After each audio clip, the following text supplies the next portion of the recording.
How did one text I sent, asking if her friend was at my door while she claimed they were together, turn into my wife panicking, begging me not to open it, and the moment I did, her whole double life started collapsing in real time?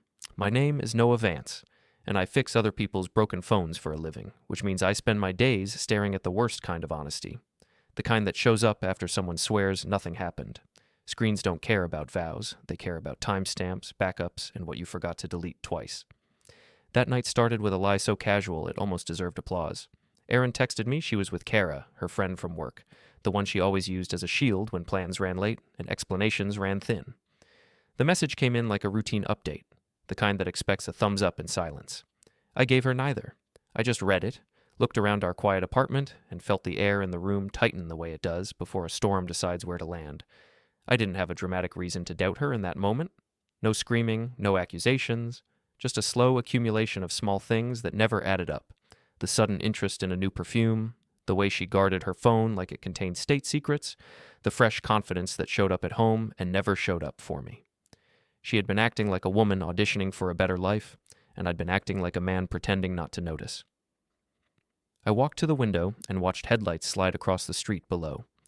The building across the way had one bright apartment where someone was cooking, laughing, living like they hadn't learned the world can flip in a single evening. I wanted that kind of simple. Instead, I stood there with my own phone in my hand, weighing one text like it was a match over gasoline. I typed, deleted, typed again. Then I sent the blunt version, the one that didn't try to sound polite. Your friend is at my door. Isn't she with you right now? I didn't send it to start a fight. I sent it because I wanted to stop guessing. If she was telling the truth, she'd laugh and explain. If she was lying, she'd do what liars always do when a detail shifts outside their control. Her response arrived so fast it might as well have been preloaded. Don't let her in. No greeting, no question, no why. Just a command, sharp enough to cut.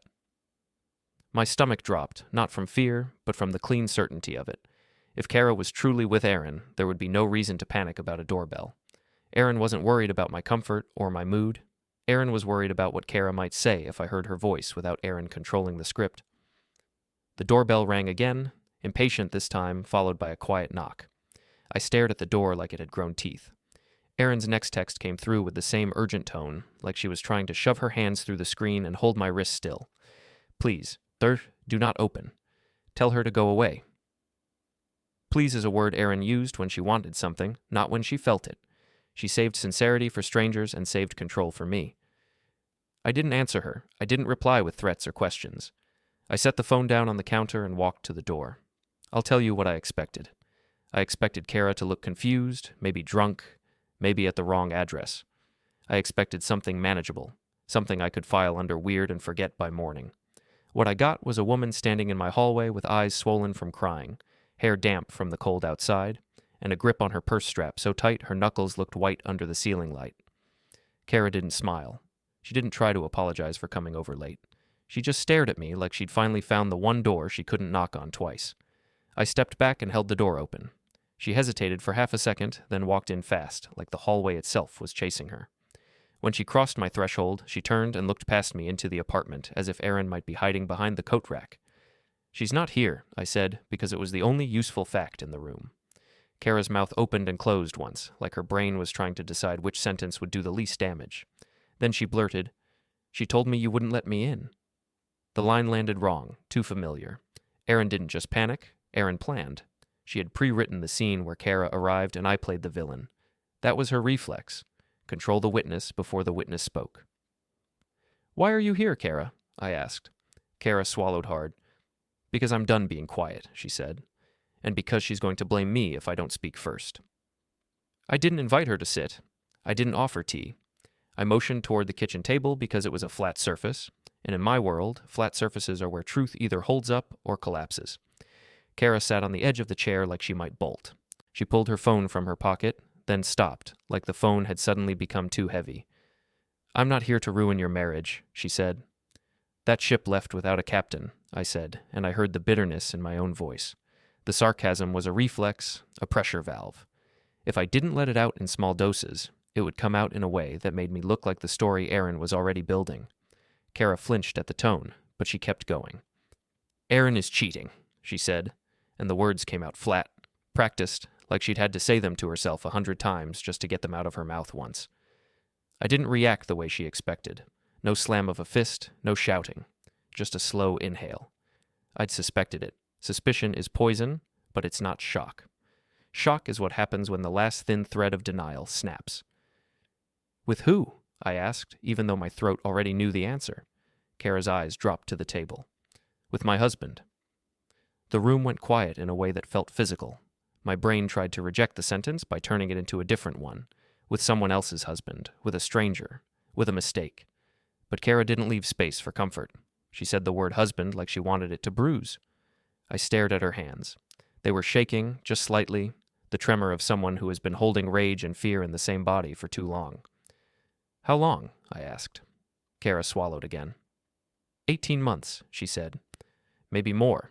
That's just what I can prove. Prove. The word changed everything. People say a lot of things when they're emotional. Proof is a different animal. Proof is what survives morning light. Kara finally unlocked her phone. She opened a folder of screenshots, and her thumb hovered for a second, as if she was asking herself whether she could still back out. Then she scrolled and turned the screen toward me. I expected explicit images. I didn't get that. What I got was worse. Ordinary messages that sounded like a routine relationship. The kind with inside jokes, coordination, small pet names that weren't romantic enough to be illegal, but were intimate enough to be damning. Two people building a secret life out of tiny daily decisions. My name appeared in one thread, not as a person, but as an obstacle.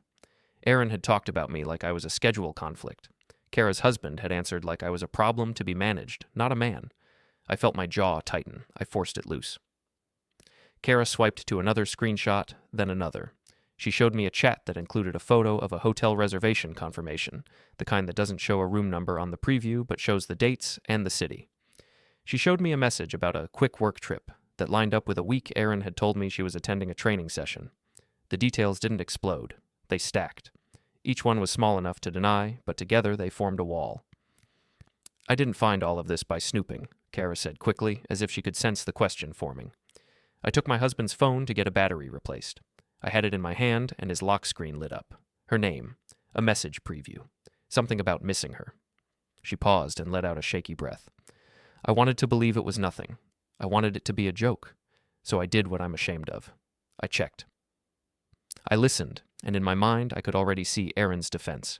Kara is crazy. Kara is obsessed. Kara is making things up. Kara hacked something.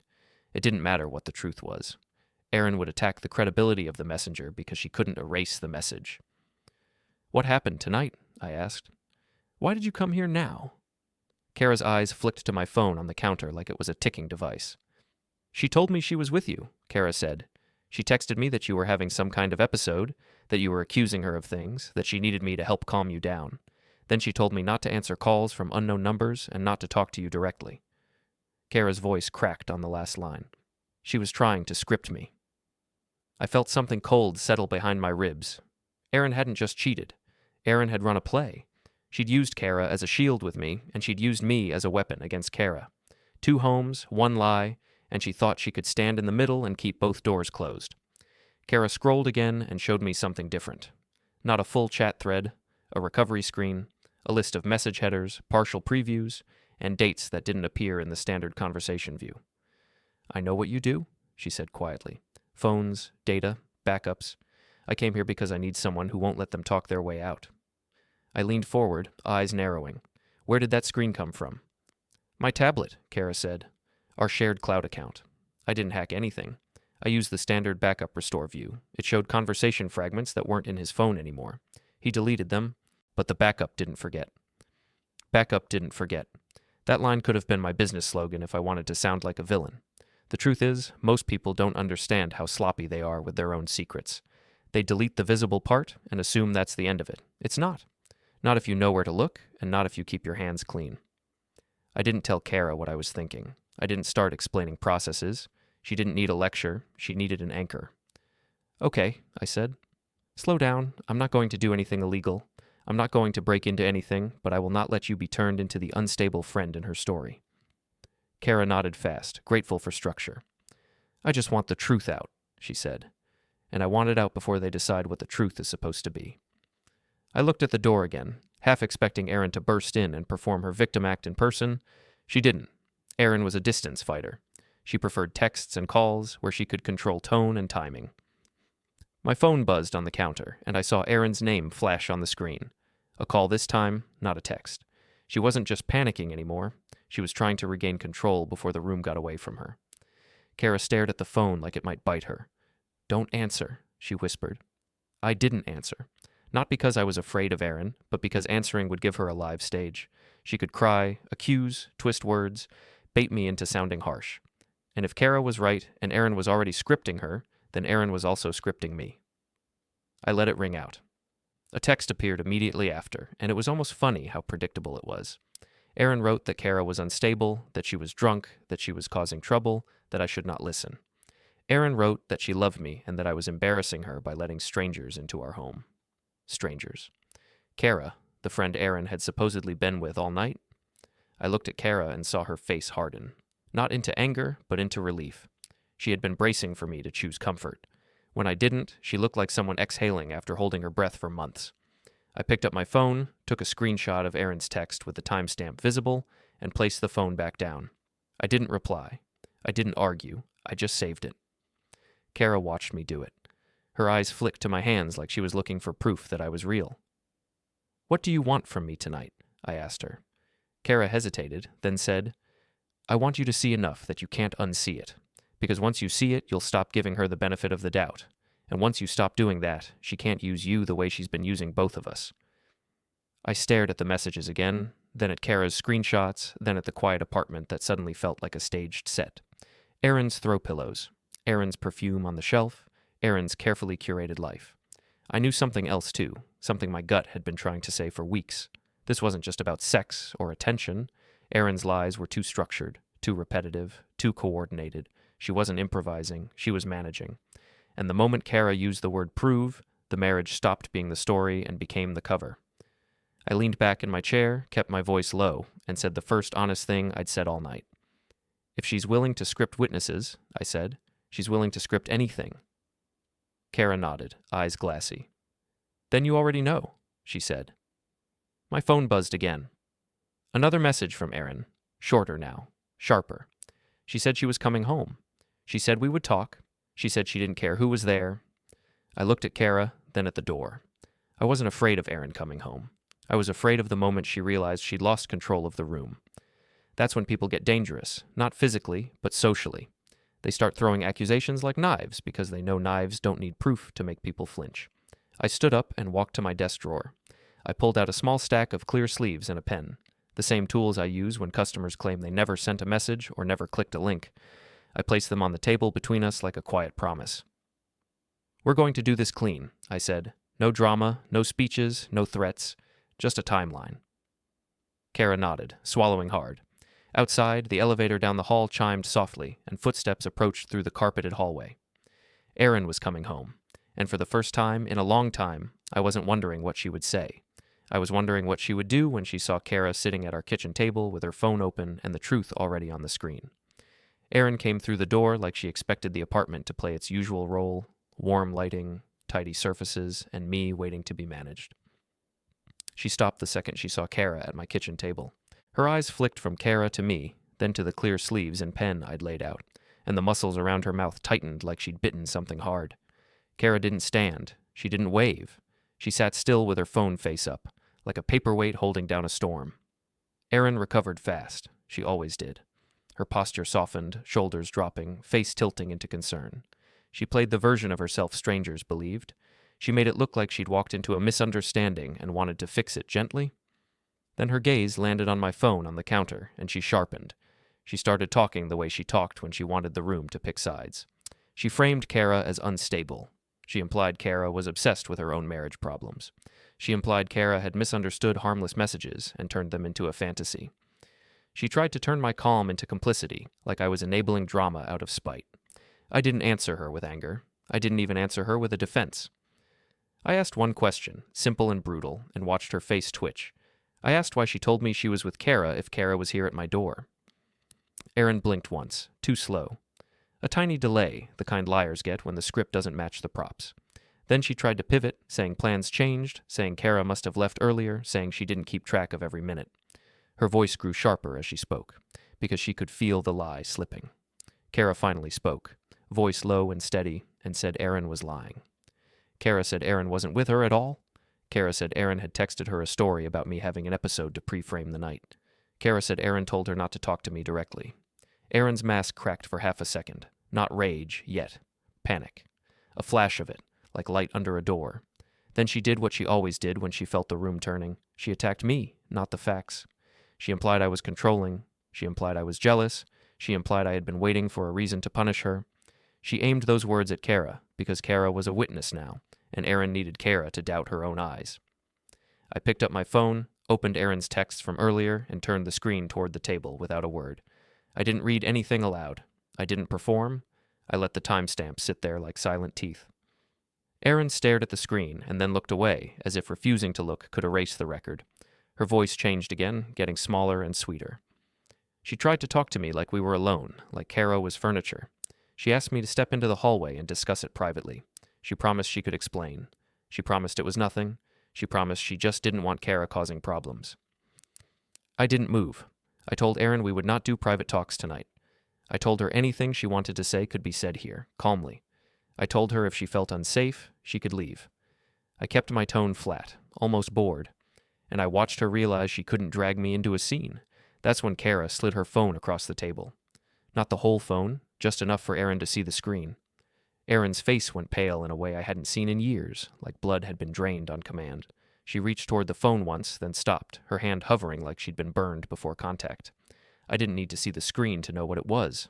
Erin knew. She knew because she recognized the pattern of her own language staring back at her. Kara said she had messages, and she said they weren't guesses. She said they were synced fragments and backups, the kind that don't vanish just because someone deletes the obvious thread. She said the messages showed Erin coordinating meetups with Kara's husband. She said they referenced me like a schedule problem. She said they referenced Kara like a fool. Erin tried to laugh. It came out wrong, too thin, too late. She said Kara was twisting things. She said Kara was jealous. She said Kara always wanted attention. She tried to make the betrayal sound like a friend fight, because friend fights don't end marriages. I leaned forward and asked Erin to answer one question, yes or no. I asked if she'd been sleeping with Kara's husband. Erin didn't answer yes or no. She answered with a sentence that tried to change the topic, which is the loudest yes a person can give without using the word. The room went quiet again, not heavy like grief, sharp like a blade set down on a table. Kara's voice shook, but she kept it controlled. She said she didn't come here to beg. She said she came to stop Erin from rewriting the story first. She said she'd already confronted her husband, and he'd tried to deny it until the backup headers cornered him. She said he'd admitted enough to prove it wasn't a single mistake. She said it had been a routine. Routine. That word made Erin's eyes flash. Routine is hard to deny because routine has patterns. Erin's next move was to turn toward me and try to pull me back into the marriage. She softened her face and spoke as if Kara wasn't there. She asked me to trust her. She asked me to remember our history. She implied Kara was trying to poison us with her own pain. I stared at Erin and realized she wasn't afraid of losing me. She was afraid of losing control of the narrative. Losing me would be sad. Losing the narrative would be catastrophic, because the narrative was how she protected whatever else she'd been doing. I asked Erin where she had been tonight, specifically. She refused to answer. She said it didn't matter. She said she didn't owe Kara anything. She said she didn't owe me a report like I was her supervisor. The way she said supervisor made my gut tighten because it was too close to the truth. Kara's husband worked in insurance. Erin had been bragging for months about how hard work finally paid off. Then she'd had that sudden injury last year, a vague story about slipping on wet stairs outside a client site. She'd filed a claim. She'd gotten a payout. She'd acted like the world had finally recognized her value. At the time, I'd been too tired to question it. I fix phones, not lives. I assumed the paperwork was boring and correct, because that's what adults tell themselves when they want peace. Now I looked at Erin's face and saw the same calculation she used when negotiating. Not emotional, strategic. Kara spoke again, quieter. She said she found out something else while she was digging through the mess her husband left behind. She said there were transfers that didn't make sense. She said there was a payout that didn't match her husband's normal income. She said he had been suddenly flush, buying expensive dinners and surprise gifts with no explanation. Erin's eyes snapped to Kara, and in that split second I saw it. The real fear. Not the fear of a spouse, the fear of exposure. Erin tried to cut Kara off, stepping forward like she could physically interrupt evidence. I lifted my hand, palm out, not threatening, just a boundary. Erin stopped, and her jaw worked like she was grinding words into powder. I told Erin to sit down. She didn't. She paced instead, the same pacing I'd heard on other nights when she was on the phone and thought I wasn't listening. Kara watched her with a cold, tired disgust, like she'd already mourned the friendship and was now just watching the body move. Kara said a name then, and the name hit Erin like a punch. Blake Stanton. I didn't know the man personally, but I knew the type. Insurance executive. Approval power. The kind of position where people either fear you or flatter you, sometimes both. Erin froze at the name, then tried to pretend she hadn't. Kara explained that her husband had been meeting with Blake more than once, framed as work, but the messages suggested favors. Fast-tracked approvals, clean paperwork, quiet delays for other people. Kara said her husband had called it connections, not corruption. Erin's breathing changed. Shorter. Higher. She opened her mouth, and for the first time, no smart sentence came out. I felt my stomach go cold as the story rewired itself in my head. The affair wasn't the center. The affair was the glue. I asked Kara what she meant by transfers. Kara said she'd seen a bank notification on her husband's phone from a merchant she didn't recognize, tied to a new account. She said the amount was large enough to make her dizzy. She said she didn't have access to his full statements, but she had screenshots he'd taken of his own balance, the kind people take when they want to brag to someone privately. Erin's eyes slid toward my desk, toward the printer, toward the sleeves, like she was suddenly aware that her life was becoming a file. She tried to regain ground by accusing Kara of stealing devices and stalking. Kara answered calmly that the phone was in her household, in her marriage, on their shared plan, and she had every right to see what was happening inside her own home. Erin had no reply to that. That didn't sound like confession. I finally spoke with a tone Erin recognized, the tone I use with customers when they try to argue with a timestamp. I told Erin this was no longer about apologies. This was about facts. I told her if there was nothing criminal, then a clean timeline would protect her too. I told her if she wanted to deny, she could deny on record, in writing, with dates. I told her I would not accept vague stories anymore. Erin stared at me like she was seeing a stranger. That wasn't because I'd become cruel. It was because I'd stopped being pliable. She tried one last emotional pivot. She said she felt alone. She said she made mistakes. She said she didn't think it would go this far. She said she still loved me. She said she didn't want to lose our home. I listened, and I realized something sharp and ugly. She was bargaining for assets, not for love. Kara stood up then, slow and careful, as if she didn't want Erin to have any excuse to call her aggressive. Kara said she had one request. She said she wanted me to see one thing on her phone, right now, so Erin couldn't later claim Kara fabricated it. Kara held her phone out to me and scrolled to a message header list with dates spanning months. Some entries were partial previews, but the pattern was unmistakable. Erin's name repeating, late-night planning, the same phrases used over and over, like code. My throat tightened. I forced myself to focus on the visible facts, not the emotional content. Dates, times, frequency, 18 months of routine. Erin's eyes tracked my face, searching for a crack she could widen. I didn't give her one. I handed Kara's phone back and looked at Erin with a calm I didn't feel. I told Erin she had a choice tonight. She could leave and communicate through text about logistics only, or she could sit down and start writing her timeline with me, calmly one day at a time. No yelling, no accusations, just dates and places. Erin's lips parted, and for a second, I thought she might actually sit. Then her pride flared, and she chose control over repair. She said she wasn't going to be interrogated in her own home. I nodded once, like I'd expected that answer all along. I picked up my phone, took a screenshot of the most recent messages, and placed it face down on the table. Then I looked at Kara and said the next move out loud, not as comfort, but as strategy. I said we would file 2 divorces, and we would do it fast, and we would attach clean exhibits, not rumors. Erin's head snapped up. Her eyes widened with real fear now, because divorce is a court file, and court files don't care about charm.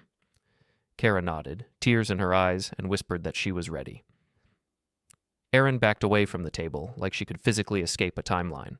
Her phone buzzed in her pocket, and she glanced down, then up again, panic sharpening her expression. I didn't ask who it was. I already knew. Because whatever Blake Stanton and Kara's husband had built with Erin, it wasn't built to survive witnesses. And now there were 2 of us, sitting at a kitchen table with proof, while Erin stood in the doorway, realizing she couldn't close it anymore. By the time Erin left, she had turned our hallway into her exit stage. She didn't slam the door. She didn't need the noise. She just walked out with her chin high, like she was refusing to lose on principle. At the threshold, she paused and looked back at me and Kara like we were two strangers who had wandered into her house by mistake. She said she was going to stay at a friend's place. She said we'd talk when I calmed down. She said Kara needed help. Then she walked away before either of us could answer, because leaving first lets you pretend you chose it. The second the door clicked shut, Kara let out a sound that was half laugh, half sob. She pressed her palms to her eyes and breathed through her nose like she was trying to keep her brain inside her skull. I didn't comfort her the way people expect comfort.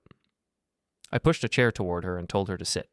Comfort without structure is just panic with softer lighting. Structure was the only thing I had to offer without lying. First rule, I said. No more talking in circles. We do dates, times, screenshots. Kara nodded fast. Her hands were still shaking, but the nod was solid.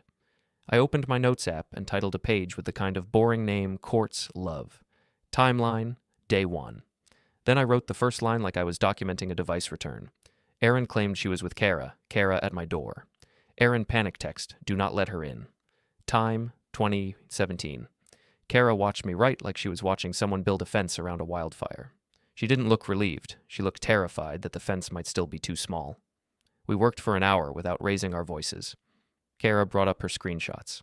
I asked her to slow down and show me the full screen each time, including the top bar. Every image needs context. People don't understand that until they get their first lawyer bill.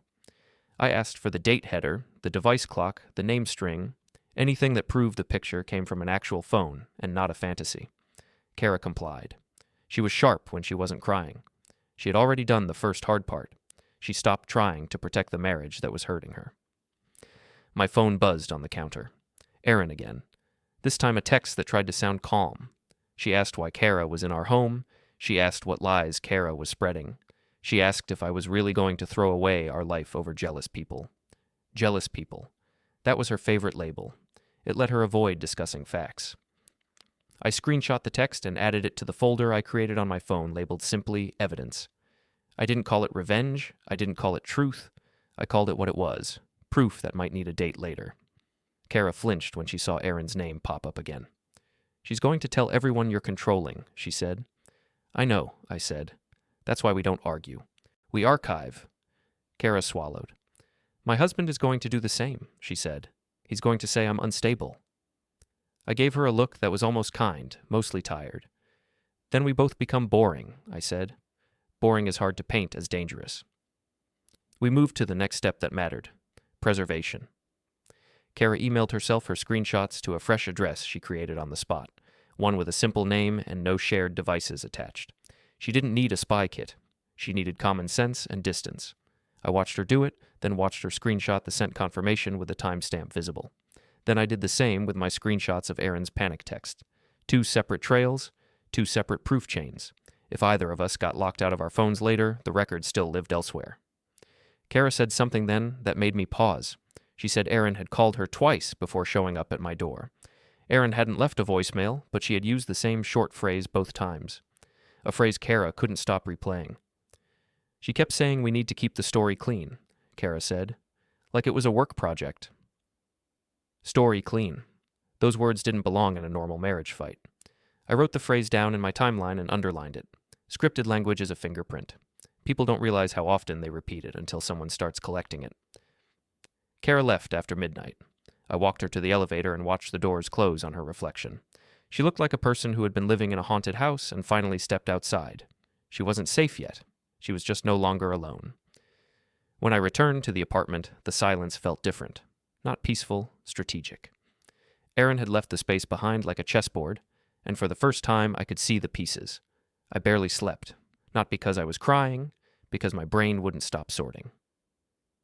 I fell asleep with my phone on the nightstand, screen up, volume on. If Erin tried to call and bait me into an emotional response, she'd be disappointed. I wanted written proof now, not voice drama. In the morning, I went to my shop early. The overhead lights buzzed like they were annoyed I'd shown up at all. I unlocked the front gate, turned on the sign, and made coffee that tasted like regret and burnt plastic. I checked my email. Erin had sent one. The subject line was a single word, urgent. The body was longer, full of therapy language and soft accusations. She wrote that she felt unsafe. She wrote that I was isolating her by siding with Kara. She wrote that I was embarrassing her. She asked me to meet her privately to clear the air. Clear the air meant clear the witness. I didn't reply. I saved the email as a PDF and printed the first page with headers visible.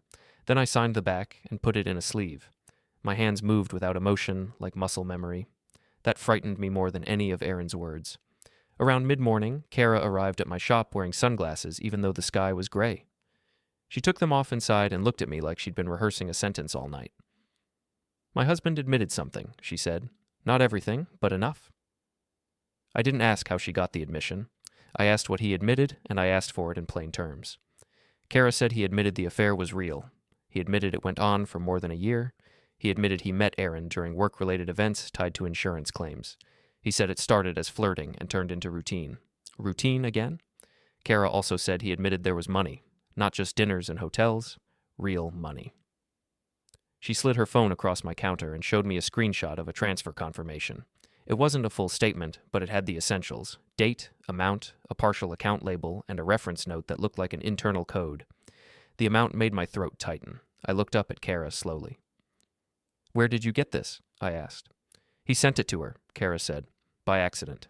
He meant to send it to his work contact, but he sent it to the wrong thread. Then he deleted it, but it still showed on the backup header list for a while. I caught it." Accidents are the only honest thing cheaters produce.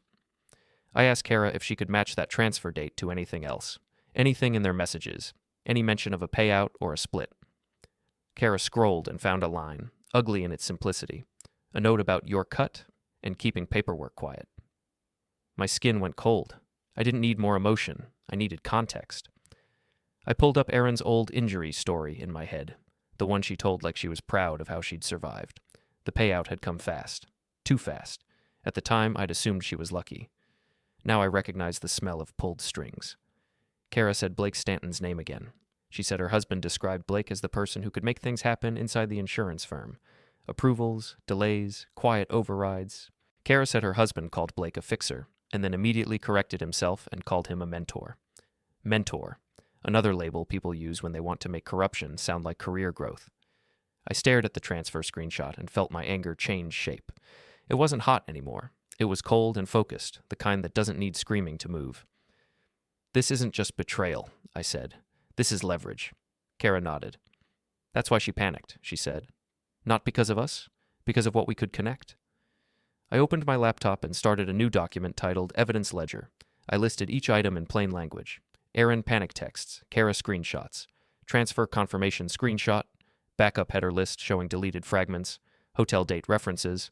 Then I added a line for the claim payout that Erin had received and wrote a note to request a transaction summary for the account that received it. I told Kara we needed to keep everything lawful. No break-ins, no guessing, no pretending we had access we didn't. We would use what we already had: household devices, shared accounts, public information, and voluntary admissions. Kara asked what we do now. I told her we picked 2 lanes, not 10. Civil and professional. Civil for divorce filings. Professional for insurance and workplace policy. If the fraud was real, the company would want it contained. If the company wanted it contained, they'd create their own record. Our job was to put the truth where it could not be ignored. Kara's eyes tightened. "They'll come for us," she said. "They'll say we're lying." "They can say whatever they want," I said. "We just need to keep our hands clean and our receipts clear." As if the universe wanted to underline my point, my phone buzzed again. Erin, this time from an unknown number, as if a new number could reset the story. I didn't answer. She followed with a text that tried to sound casual and failed. She asked where I was. She asked if I was with Kara. She told me to stop. Then her tone snapped, and she wrote that she would do what she had to do to protect herself. Protect herself again. Same phrase, different day. Scripted. I screenshot the text and saved it to the folder. Kara watched my face, waiting for me to break. I didn't. Breaking would give Erin the only thing she still wanted from me: proof that I was the villain in her version. Instead, I told Kara we needed a lawyer who moved fast and liked exhibits, someone who didn't get hypnotized by tears. Kara said she already had a name from a coworker, a family lawyer who handled messy divorces with clean paperwork. I told Kara to book it. Today. Before she left, Kara hesitated at the shop door. "Noah," she said, voice small, "what if she comes back and tries to talk?" I leaned on the counter and let the sarcasm come out, because it was either that or the truth that would scare her. If she wanted to talk, I said, she'd answer yes or no questions. What she wants is a stage. Kara nodded and walked out into the cold. I stood alone behind my counter, looking at a transfer screenshot and a list of dates that now felt like the outline of a bigger crime. Then my email refreshed, and a new message hit my inbox from an address I didn't recognize. The subject line included the words "Claim Status Update," and beneath it, in the preview line, I saw Erin's name and a reference number. My stomach tightened. Because the universe doesn't hand you a thread like that unless it wants you to pull it. And I had finally stopped being the kind of man who lets things stay unpulled. The email looked official enough to fool anyone who didn't know how institutions hide a knife inside polite formatting. Claim Status Update, a reference number, Erin's name in the preview line, like a signature she didn't realize she'd left on my doorstep. I didn't click it like a hungry man. I clicked it like a technician, slow, calm, eyes on the header first. Sender domain, reply to, date, the routing line. It wasn't a scam. It was a system notice, the kind insurers send when a file moves from one stage to another, and it had landed in my inbox because Erin had used our shared household email at some point, either out of laziness or because she assumed I would never read anything that smelled like paperwork. I saved the email as a PDF with headers visible. Then I printed it and signed the back. Because if there's one thing I've learned from people trying to rewrite reality, it's that your memory is a rumor, and paper is a weapon. The message itself was short. It referenced a payment schedule update and a follow-up requirement. It mentioned documentation. It mentioned an adjuster contact name. It didn't mention fraud, of course. Systems don't confess. They just keep moving until someone forces them to stop. The reference number triggered another thought. Erin had told me the claim process had been exhausting, full of calls and delays and misplaced forms. But this email read like a file that had been greased. The tone was smooth, the steps were clean, the timeline implied cooperation, not friction. It was the kind of update you get when someone powerful is watching the file. I forwarded the PDF to myself at a separate address and to Kara, with one line, shared inbox, claim update, reference number visible. Then I sat back and stared at the printer tray like it had just spoken. I didn't want to believe my marriage had been used as a cover for something that could drag me into a courtroom as collateral damage. But wanting didn't matter. The story had moved beyond feelings. It had entered systems, and systems only speak one language: records. My phone buzzed again, and it was Erin. Not a call this time, a text. She asked where I was and why I wasn't answering. Then she switched tones and told me she wanted to fix this. She said Kara was poisoning me. She said she loved me. She said we could start over if I stopped listening to outside voices. Outside voices. Kara, the friend she claimed to be with. I screenshot the text, saved it, and didn't reply. Every response would become fuel for her narrative. Silence, documented, was safer. A few minutes later, another message came through, and the softness vanished. Erin wrote that she would contact people at my work if I kept making problems. She wrote that she could make me look unstable, and she didn't want to, but she would. She didn't understand how she sounded. Or maybe she did, and she assumed I'd panic and beg. I saved that one too. Then I did the next boring, brutal thing. I pulled up my bank app and looked at our accounts the way a stranger would. Not as love, as risk. Erin had access. Erin knew the passwords. Erin could drain a line of credit and call it groceries. She could move money and call it rent. And if she planned to scorch the story, she would start with finances. I called the bank and requested a counter printout appointment for the next morning. Not to freeze everything, not to weaponize funds, just to set boundaries on discretionary spending and keep bills paid through fixed channels. Boring, compliant, defensible. Then I called the lawyer Kara recommended, Mara Keene. The receptionist sounded tired, which was a good sign. Tired means experienced. I gave my name, asked for the earliest consult, and said it was time-sensitive with exhibits prepared. The receptionist didn't ask for gossip. She asked for dates. I booked an appointment for that afternoon. Before I left the shop, I did a quick inventory of my reality. What did Erin have physical access to in our home? My laptop, my drawers, my mail. If she came back angry, she could take my folders, hide my documents, and then call me paranoid for claiming they existed. So I moved the evidence sleeves into a plain brown envelope, labeled it with the date, and locked it in the shop's safe behind the back counter. Not dramatic, not secret, just out of reach. When I finally closed the shop for lunch and walked to my car, the air felt colder than it should have. My mind kept replaying Erin's panic text from last night. Don't let her in. The urgency wasn't about betrayal shame. It was about containment. Erin hadn't been afraid of losing me. She'd been afraid of losing control of 2 households and 1 file. On the drive to Mara's office, I passed a school zone with parents clustered near the crosswalk, watching their kids like the world was still safe. It made my throat tighten, because I realized how easy it is for adults to drag children into their war without meaning to. Erin loved optics. If she couldn't win with emotion, she'd win with public perception. And public perception starts with who looks like the good parent. I arrived 10 minutes early and sat in my car until the clock flipped. When I walked into Mara's office, I didn't bring a dramatic story. I brought a folder and a timeline. Mara didn't smile much. She scanned the first page, then the next, then asked me 3 questions in a row that told me she was the right kind of person. She asked when the panic texts were sent. She asked whether Erin had threatened my work directly. She asked whether any money had moved recently in unusual ways. I answered cleanly. Dates, times, screenshots, the claim status email, Kara's transfer screenshot, the backup header list, the pattern language. Mara listened without nodding. She didn't comfort, she didn't react. She simply sorted. Then she told me we would file for divorce quickly and request temporary boundaries that looked reasonable, limited discretionary spending, communication through text for logistics only, and a no harassment clause that cut both ways. Not a weapon, a seatbelt. She also told me something that made my stomach settle. She said Erin's threat to contact my work was a liability for Erin if it was documented. She said judges don't like people who try to weaponize employment. She said my job was to stay calm and keep the record clean. Then Mara asked if Erin's injury claim had ever been litigated or whether it was settled quietly. I told her Erin said it was handled without court, quick payout, minimal friction. Mara's eyes narrowed slightly. She didn't say fraud. She didn't need to. She said the words improper influence and conflict of interest, and those sounded clinical enough to be lethal. She advised me not to contact investigators myself. She said the better route was to file a formal complaint with the insurer's fraud hotline using documented exhibits and to let the insurer create its own record. A corporate file is a beast that devours reputations without needing my opinion. She also said Kara should do the same, separately, from her household. 2 independent complainants, 2 proof trails, harder to dismiss as personal drama. When I left Mara's office, I didn't feel victorious. I felt like I'd stepped onto a bridge and watched it catch fire behind me. There was no way back, only forward, carefully. I returned to my shop and found Kara waiting outside, arms folded, face pale, eyes scanning the street like she expected someone to pull up and start filming. She walked in fast when she saw me, and before she even sat down, she told me her husband had shown up at their house, not to apologize, to manage.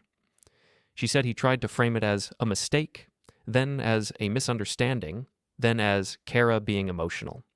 She said he offered to give her access to his bank app if she calmed down. He offered access like it was mercy, not a right.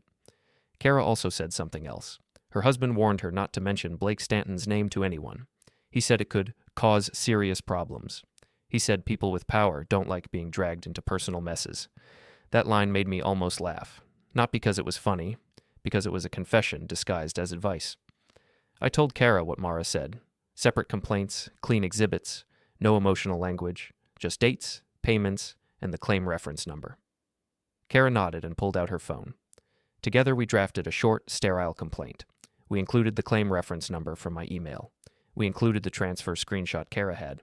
We included the message fragment about your cut. We didn't accuse anyone of crimes.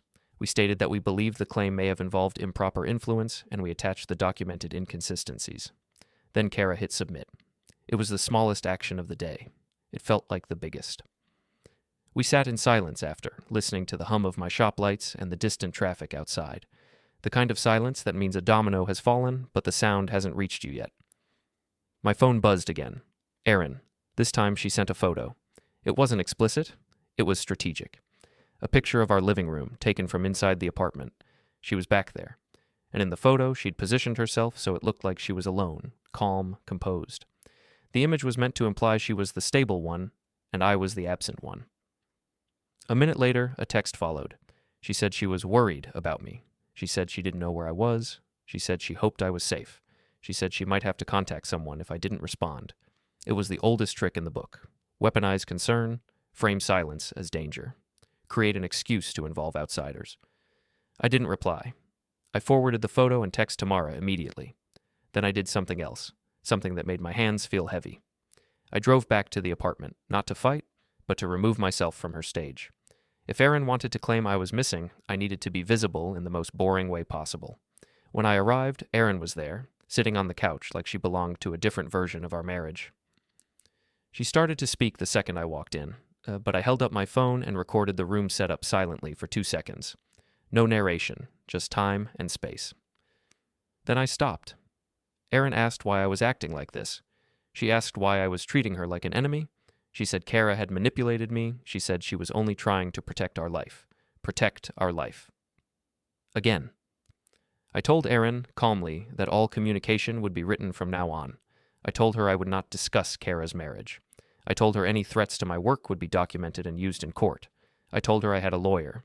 I told her we would handle logistics only. Erin's face tightened. She asked if I was really going to ruin her over one mistake. I didn't argue with the label. I didn't debate the word mistake. I simply asked her, in a flat tone, to answer a single yes or no question in writing later. Had she received money related to her claim that she did not report to me? Erin went silent. Not offended, not furious. Silent. Because she understood the question wasn't about marriage, it was about money. I packed a bag with my basic clothes, not because I was leaving the relationship, but because I was leaving her stage. I took my laptop and my personal documents. I didn't take anything shared. I didn't touch her belongings. I kept my hands clean because dirty hands are easy to accuse. As I walked to the door, Erin followed me and changed tactics again. She softened, voice trembling, trying to pull me back with emotion. She told me she didn't want to lose me. She told me she was scared. She told me we could fix it. I paused, looked at her, and felt a cruel kind of clarity. If she was scared, it wasn't of losing my love. It was of losing the file. I left without slamming the door. Outside, the hallway carpet smelled damp and old, and the elevator mirror reflected a man who looked calm enough to fool strangers. When the elevator doors closed, my phone buzzed with a new email notification. Not from Erin. From an automated system address with a subject line that made my pulse slow down in a dangerous way.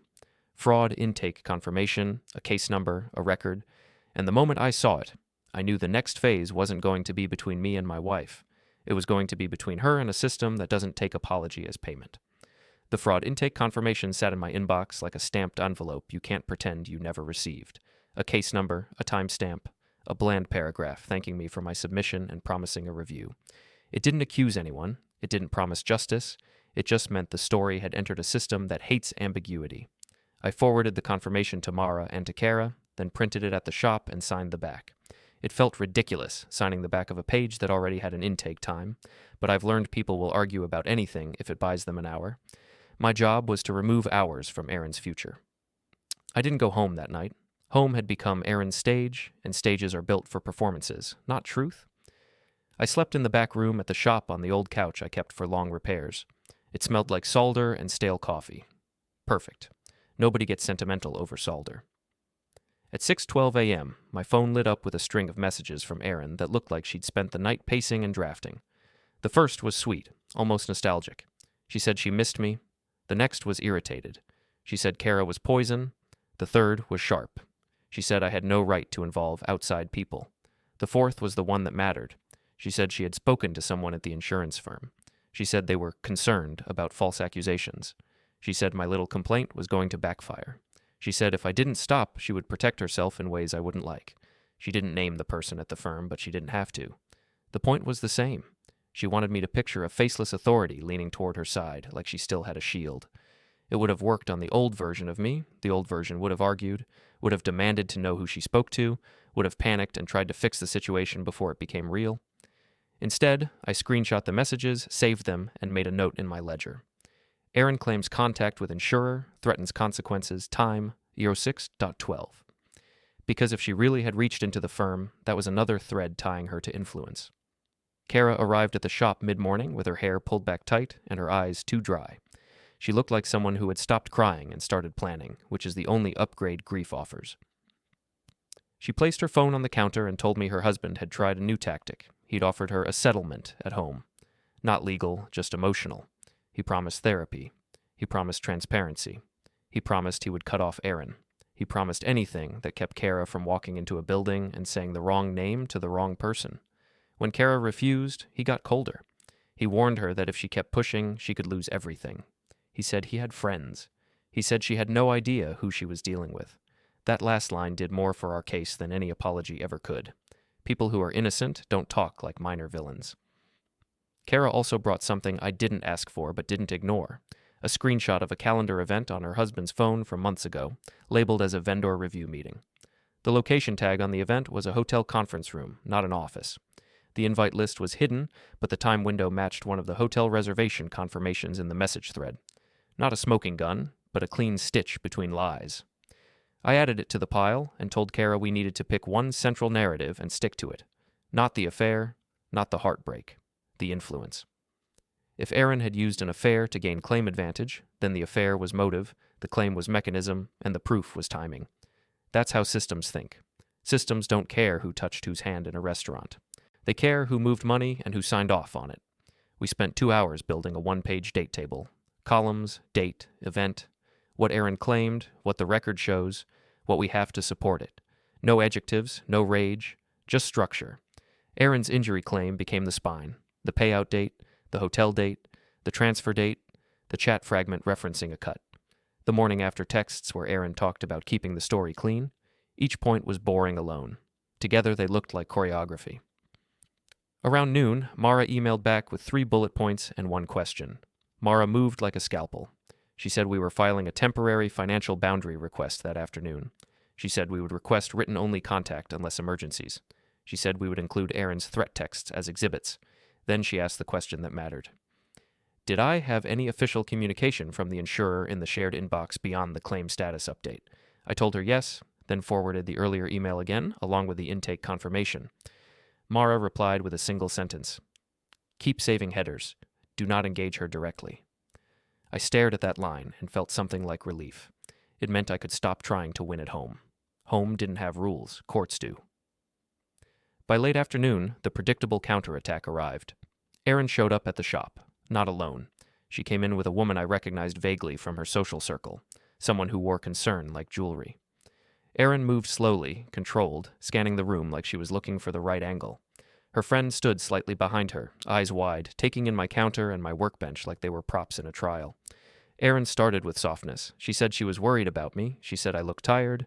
She said she didn't understand why I was doing this. She said Kara had manipulated me and she wanted to help me come back to myself.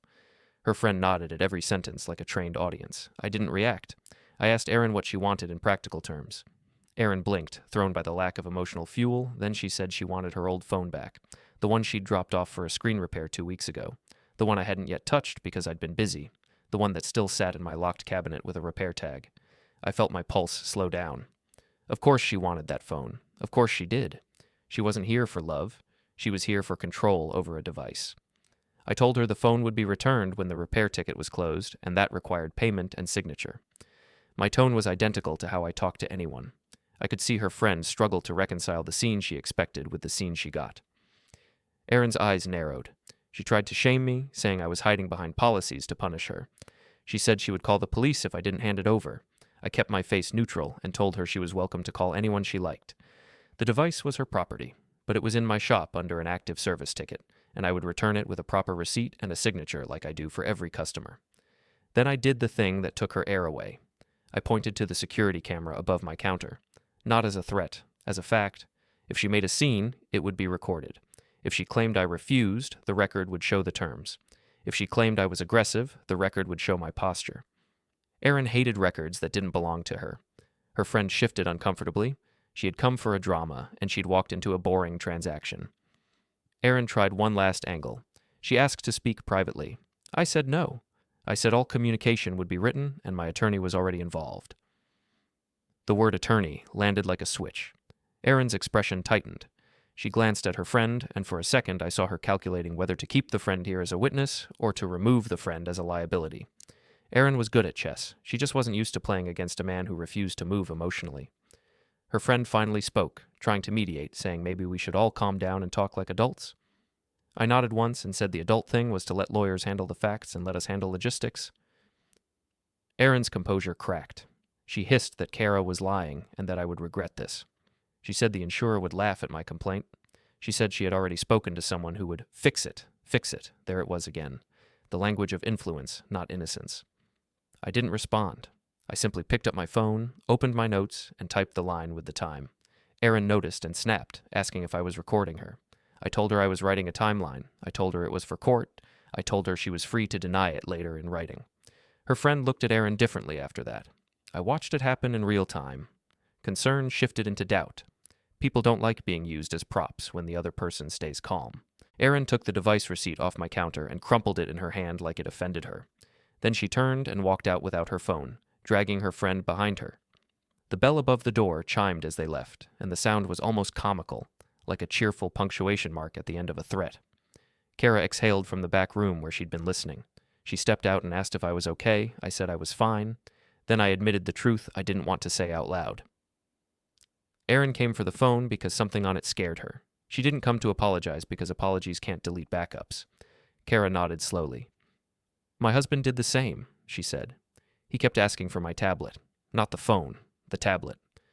Because the tablet held the backup view, we both stood there in the fluorescent shop light, looking at each other like two people who had learned the same ugly lesson from different sides. Cheaters don't fear love. They fear records. That evening, Mara filed the first civil motion. Temporary boundaries. Financial limits. Written-only contact for non-emergency issues. No harassment and no retaliation. She sent me the stamped filing receipt, and I saved it in 3 places.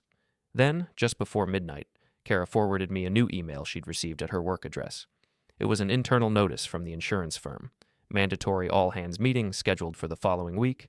Attendance required. Agenda to follow. She wrote one line beneath it.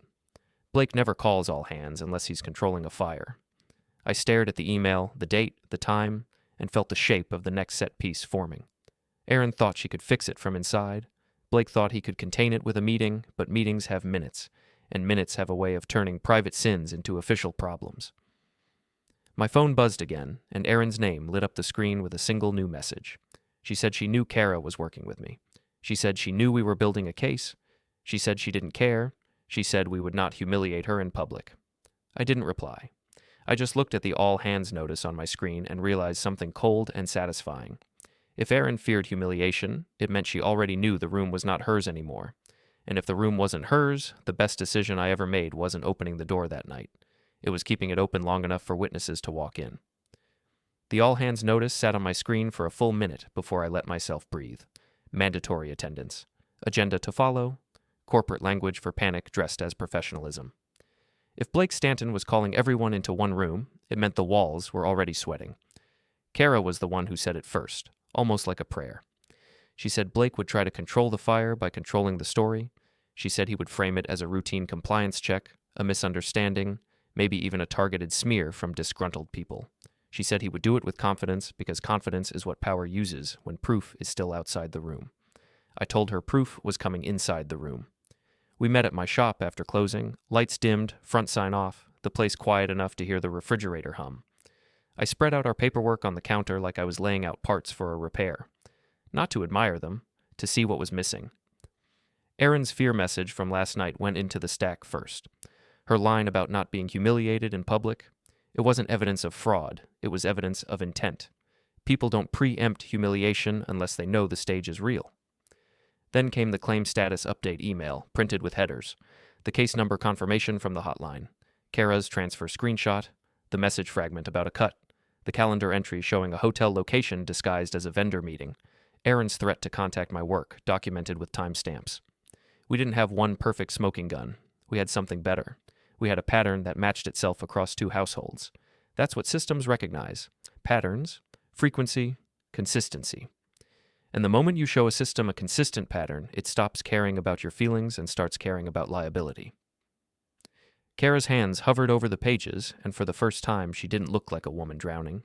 She looked like a woman standing on a dock, deciding whether to push the boat away. What if they call us bitter spouses? She asked. They will, I said. That's why we stay boring.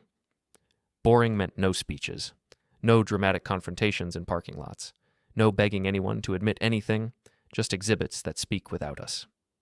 Mara had emailed earlier with a short instruction that felt like a guardrail. She told me not to contact Blake, not to contact Erin's company friends, not to turn this into a personal war. She told me to submit what I had through formal channels and let the institution do what it always does when threatened, protect itself. I asked Kara if she knew the internal ethics hotline process at the insurance firm. She did. She forwarded me the link from her employee portal, the one her husband thought she was too timid to use. The form asked for categories: conflict of interest, misconduct, fraud, retaliation. It asked for dates, names, documentation. It asked for the language I already spoke. We filled it out together, each from our own devices, each from our own accounts, with the same factual spine but separate voice. 2 complainants, 2 case IDs, 1 truth. If someone tried to dismiss it as marital drama, they'd have to explain why the data came from 2 different homes and still matched. When Kara hit submit, her phone chimed with the confirmation screen. She stared at it like it might vanish if she blinked. Then she took a screenshot with the timestamp visible and emailed it to herself. I did the same with my own submission. After that, the room felt too quiet, like we'd fired a shot and were waiting to hear if anything moved. Kara's phone buzzed first. A text from her husband, not an apology, a warning. He told her to stop before she made enemies. He told her she was being used. He told her she didn't understand what she was doing. Kara didn't reply. She forwarded it to her lawyer and set the phone face down. Then my phone buzzed. Erin. Her message was shorter than last night's. Less emotion, more calculation. She told me she had already explained everything to her company. She told me they knew Kara was unstable. She told me she wasn't worried. Then she added a line that was meant to sound casual and failed. She asked if I planned to show up at the all-hands. I stared at the text and felt my mouth go dry. If she was asking, it meant she was planning. And if Erin was planning, she wasn't planning for reconciliation. She was planning to control witnesses. I didn't answer her. I took a screenshot and added it to the stack. Kara watched me and said softly, "She's trying to see if you're a threat." "She already knows," I said. "She's just checking what kind." That night, we decided on the simplest possible weapon. A 1-page timeline, dates, places, payments, no adjectives, no accusations, no theory. Just a clean list that made lies look childish. I built it on my laptop, then printed 4 copies. 1 for Mara, 1 for Kara's lawyer, 1 to keep sealed, 1 to be used only if a formal channel demanded it. Kara noticed the way I handled the paper, the way I lined up the corners and tapped them against the counter to square them. She asked me if I'd always been like this. I told her yes, but I'd used it for other people's problems. Now, I was finally using it for mine. The next day, I returned to the apartment during daylight, not because I missed it, but because I needed a clean inventory of my own property. Erin wasn't there. The space felt staged, too tidy, too quiet, like a room waiting for a camera crew. I didn't touch her things. I took only what was mine. Personal documents, my laptop charger, a few clothes. I photographed the room setup quickly, not to be dramatic, but to show later that I didn't destroy anything in a rage, that I didn't rummage, that I didn't steal. Erin would claim anything if it helped. On the kitchen counter, she had left a note. Not handwritten, printed, crisp paper, controlled message. It said she would only communicate through her attorney from now on. It said any attempt to contact her workplace would be considered harassment. It said she hoped I would choose peace. Peace, the word people use when they mean surrender. I took a photo of the note and left it where it was. I wasn't going to play her game of moving props.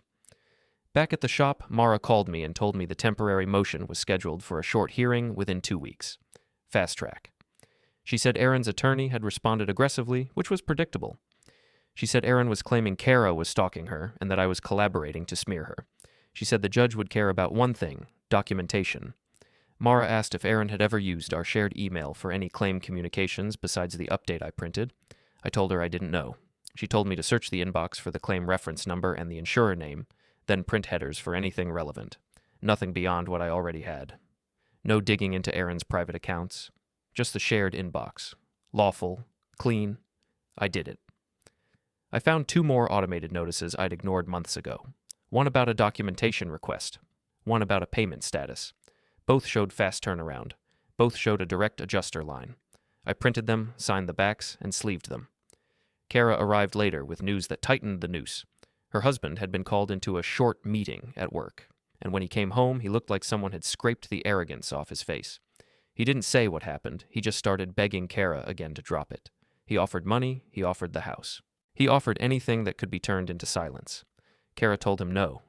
Then she told me something else, and it landed like ice. He didn't beg her to forgive him. He begged her to stop using Blake's name. That meant Blake had already heard about the complaint, and if Blake had heard, he was already building his own packet. That's when the agenda for the all-hands dropped into Kara's inbox. Short, sanitized, and terrifying in what it didn't say. A line about compliance culture, a line about integrity, a line about reporting concerns responsibly, a line about consequences for false allegations. It was an attempt to pre-frame the room, to make truth look like sabotage. Kara stared at the agenda and whispered, "He's going to make us the criminals." I stared back and felt my calm sharpen into something almost surgical. "He can try," I said, "but he can't erase what we have." We spent the evening planning nothing illegal, nothing theatrical. Just logistics. Who would be there? Where the HR facilitator would sit? Where the board secretary would sit? Who controlled the minutes? Who controlled the screen? I told Kara we would not speak first. We would not perform. We would not interrupt. We would wait for the moment the company demanded evidence. Then we would hand it to the person whose job was to log it. Kara asked if I was scared. I told her the truth. I wasn't scared of Blake. I was scared of Erin's ability to lie with a steady face in front of a crowd. Because crowds don't check facts. They check confidence. So we would not fight confidence with emotion. We would fight confidence with paper. The night before the all-hands, Erin finally stopped texting threats and tried something different. She sent one message that looked almost kind. She said she wished I had trusted her. Then, right after, she sent another. She told me if I showed up and tried to embarrass her, she would destroy me in that room. I screenshot both messages and saved them together, like two teeth from the same animal. Because the next morning, when I walked into that building with my hands empty and my posture calm, I wanted to remember exactly who had promised the destruction, and I wanted to see whether she still believed promises mattered more than records. The building looked like every corporate fortress I'd ever walked past and never thought about. Glass, steel, branded optimism, and a lobby that smelled like lemon cleaner and expensive denial. Kara met me outside, not too close, not too far, keeping space between us like she understood optics better than most executives. We didn't walk in together. We didn't need to. Erin had already planted the idea that we were conspiring. The less we looked like a unit, the harder it was to sell that story. Kara wore her employee badge. I wore nothing but a neutral jacket and a calm face. In my pocket, my phone held a single folder of screenshots and PDFs, each one saved with headers and timestamps, each one as boring as a brick. In my bag, a sealed envelope held the one-page timeline and the supporting printouts, sleeved and labeled like exhibits, not like revenge. We passed security without drama because we weren't trying to start one. Kara signed in. I was a guest of hers for the day, listed for a brief visitor compliance orientation, a routine policy that the company offered to vendors and family members during large meetings. Kara had found the option quietly, the kind of corporate loophole designed for public relations moments. It didn't feel like a trick. It felt like the company's own rules swallowing themselves. A receptionist printed a visitor sticker and handed it to me without looking up. That was the thing about systems. They don't see people. They see categories. The elevator ride up was silent. Kara stared at the floor indicator like it was counting down to a verdict. When the doors opened, we stepped into a hallway lined with framed posters about integrity and culture. The irony was so thick I could have patched a cracked screen with it. The all-hands room was bigger than I expected. Rows of chairs, a stage, 2 large screens, a lectern. People clustered in small groups, holding coffee, laughing too loudly. Laughter is a social shield. It says everything is normal, even when everyone can smell smoke. Kara drifted toward her team. I found a seat near the aisle, halfway back, close enough to see faces, far enough to stay invisible. I watched employees scan the room, trying to locate the danger without knowing what it looked like. Then I saw Erin. She stood near the front, hair perfect, posture steady, the kind of calm that takes effort. She wore a blazer she'd never worn around me, a costume for credibility. She spoke to a woman from HR with her hands lightly clasped, head tilted, eyes wide with rehearsed concern. When Erin spotted me, her expression didn't explode. It narrowed. Her eyes cut to Kara, then back to me. A tiny calculation flashed across her face, like she was rerunning a risk assessment she thought she'd already finalized. She walked toward me with controlled steps, not rushing, not hesitating, a predator pretending to be polite. She stopped beside my row and leaned in just enough to look like she was checking on me. Her voice stayed low, sweet, and deadly. She asked what I thought I was doing. She asked if I wanted to ruin her. She asked if I was proud of myself. I didn't answer the bait. I asked one simple question, quiet enough that no one else could hear. I asked if she had told anyone here about her panic texts from the night Kara showed up. Erin's face tightened for half a second. Then she smiled, smaller, sharper. She said I was obsessed. She said I needed help. She said Kara was dangerous. She said everyone here knew it. She drifted one step closer and lowered her voice further, trying to make the moment intimate, private, controllable. She said she could still protect me if I stopped acting like this. She said Blake had seen my false complaint and laughed. She said the company would take action against anyone spreading misinformation. There it was again. Not innocence, influence. I leaned back slightly, letting space open between us. I told her all communication should be written. I told her if she had something to say, she could say it through counsel. Erin's smile held, but her eyes hardened. She nodded slowly like she was humoring a child. Then she turned and walked away, shoulders straight, not giving me the satisfaction of a scene. Around us, the room continued to fill. People took seats, shifting and murmuring, a sea of bodies pretending this was just another corporate pep talk. I watched Erin sit near the front beside Blake Stanton. Seeing him in person made Kara's earlier descriptions feel too mild. Blake wasn't loud. He didn't need to be. He had the relaxed posture of a man used to rooms adjusting around him. His suit fit like it had been tailored for authority. He smiled and nodded at people who approached him, the kind of gesture that looks friendly while reminding everyone who holds the levers. Erin leaned toward him and spoke briefly. Blake's eyes flicked back toward the audience, and for a fraction of a second they landed on me. His gaze didn't challenge. It assessed. Then the lights dimmed slightly, and the HR facilitator stepped onto the stage. A woman with a practiced voice and a neutral smile, the kind that can announce layoffs and wellness initiatives in the same tone.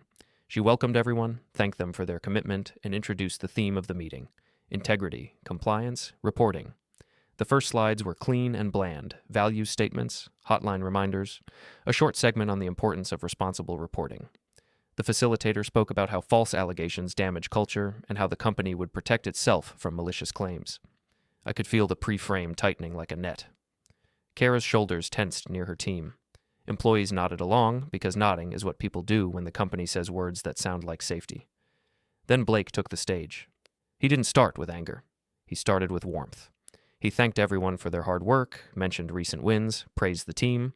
Then he shifted, voice steady, calm, almost disappointed. He said the company had received external noise, intended to distract from its mission. He said leadership took all concerns seriously, but leadership would not tolerate bad faith attacks. He said the company had processes and would follow them, and he urged everyone to stay focused and not engage in gossip. Gossip. That was the word they used for reports with case numbers. Blake's eyes scanned the room, lingering slightly on certain faces. I watched him land on Kara for a beat, then move on. Kara stared straight ahead, refusing to flinch. Blake clicked to a slide labeled Reporting Responsibly. Under it, bullet points about documentation, confidentiality, and consequences for misconduct. He spoke about protecting employee privacy. He spoke about maintaining trust. He spoke like a man trying to seal a door before smoke got in. Then came the moment that mattered. A hand went up in the crowd. A man in the middle rose, wearing a nervous smile. He asked in a careful voice whether the company was being investigated. The room shifted. People stopped pretending. You could feel the air change when a question pulls truth closer. Blake's smile didn't fade. He said the company was always audited internally for compliance. He said there was no reason for alarm. He said the company had nothing to hide. Nothing to hide is never said by people who have nothing to hide. People with nothing to hide say details. Another hand went up. A woman from a different department asked why they were emphasizing false allegations today. She asked if something happened. Blake paused, just long enough to look thoughtful, then said the company was committed to transparency while protecting privacy. He said that sometimes personal disputes get misdirected into professional spaces, and leadership had to keep boundaries. Personal disputes. He was trying to shrink the story into marriage drama. I felt Kara's eyes flick toward me. Not fear? A question. Is this the moment? Not yet. Because Blake wasn't going to invite evidence, he was going to smother it. Then the HR facilitator stepped in, smoothing the tension, saying they would take a few more questions. She reminded everyone that the hotline was the right place for concerns, not the rumor mill. Hotline. Good. She had said the word on record. A third hand rose, closer to the front. This time it was someone Kara recognized. A coworker with a tight face and a careful tone. She asked whether leadership would commit to documenting the outcome of any compliance review so employees could feel secure. The question was polite. It was also a trap. If they promised documentation, they had to create it. If they refused, they looked guilty. Blake smiled again, and for the first time his smile looked strained. He said yes, leadership would follow process. He said evidence would be reviewed. He said findings would be handled appropriately. Evidence. He'd said it. The facilitator added that any evidence submitted through proper channels would be acknowledged and logged. Logged. Perfect. I stood up slowly, not rushing, not dramatic, and walked down the aisle toward the side of the room where a small table sat near the stage, where the board secretary and HR support staff were stationed with laptops and printed agendas. I didn't head straight for Blake. I headed for the process. The HR support woman looked up, surprised, and I handed her my visitor sticker info with one hand and the sealed envelope with the other. I told her, in a calm voice, that I was submitting documentation relevant to the compliance concerns referenced, and that I wanted a receipt of submission. Her eyes widened slightly. She glanced toward the facilitator, then toward Blake. The board secretary looked up, alert now. The support woman asked what it was. I told her it was a one-page timeline with supporting exhibits, including a claim reference number, documented communications, and payment inconsistency screens, and that it had already been submitted through the hotline with a case ID. I said I was not here to speak. I was here to submit. The board secretary asked for the case number. I gave it, slowly, clearly. The secretary typed. The click of keys sounded louder than it should have. The HR support woman took the envelope like it was hot. Blake's head turned. Erin's head turned faster. Erin's face went tight, then pale, then tight again. She stood halfway, like she didn't know whether to rush me or freeze. The facilitator's smile faltered for the first time. Not fear, exactly. More like recognition that the room had just shifted out of their control. Blake stepped forward slightly, still on stage, and asked what I thought I was doing. I didn't answer his question. I answered the process. I said I was following the company's instruction to submit concerns through proper channels, and I requested confirmation that the evidence was received. The board secretary glanced at the HR support woman, then back at her screen. She said, in a neutral voice, that evidence was received and would be reviewed. Those words hit the room like a bell. Evidence received. Kara's team turned their heads. Employees whispered. Erin stood rigid, eyes wide, her mask slipping at the edges. Blake's smile remained, but the muscles near his jaw tightened. Because now it wasn't a rumor. It wasn't gossip. It wasn't a bitter spouse. It was logged. And the second it became logged, Erin wasn't battling me anymore. She was battling the minutes. The room didn't explode after the board secretary said the words. It just changed temperature. People stopped faking normal. You could see it in the way heads turned, in the way phones stayed in pockets, but hands tightened around them. This wasn't a scandal yet. It was a question with a file number. Blake tried to reclaim the air like a man closing a window in a storm. He stepped forward on the stage, shoulders relaxed, voice steady, and started talking about process again. He said leadership would review submissions. He said confidentiality mattered. He said the company would not tolerate disruption, but he couldn't undo what had just happened. The evidence wasn't a rumor anymore. It was a line in minutes, typed in real time by someone whose job was to keep a record. That was the difference between gossip and consequence. Gossip dies in hallways. Records live in systems. Erin sat rigid near the front, face angled toward the stage, posture perfect, eyes too bright. She didn't look like someone who got caught cheating. She looked like someone who just watched a bridge collapse behind her and realized she still had to cross the river. The HR facilitator called a short recess under the excuse of resetting the agenda. People stood up fast, grateful for movement. Clusters formed immediately. Whispers, side glances. A few quick walks to the hallway with phones already out. You could feel rumors being born. I didn't join any cluster. I didn't chase Erin. I didn't try to win the room. I went back to my seat and waited, letting the system do its work. If I said anything now, Blake could reframe it as a public outburst. Silence was a shield. Kara slipped into the aisle and passed me without stopping, heading toward the HR table. Her face was controlled, but the tension in her shoulders gave her away. She wasn't going there to plead. She was going there to anchor herself inside the process before Blake could toss her out of it. I watched Erin stand and move like she was pulled by a wire. She headed toward the same table, walking fast enough to show urgency, but not fast enough to look desperate. She reached the HR support woman first and spoke with her hands open, palms up, performing calm concern. Erin pointed toward me once, then toward Kara, like she was labeling threats.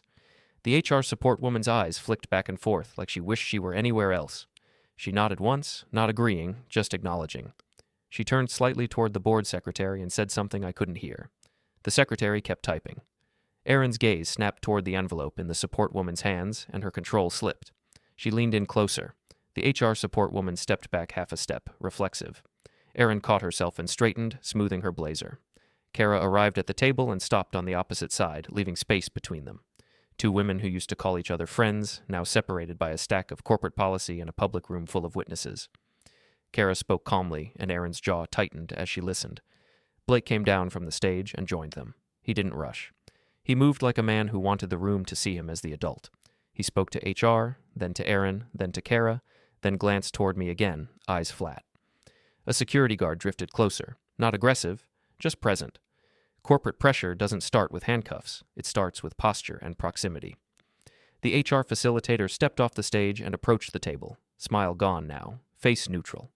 She spoke to Blake with the same professional tone she'd used 10 minutes earlier on stage, but now the words carried weight. She gestured toward a side hallway and spoke again. Blake nodded once, tight. Erin's face twitched when she saw the gesture. Kara didn't move until the facilitator spoke directly to her. Then Kara nodded and walked toward the hallway with the facilitator. Erin tried to follow.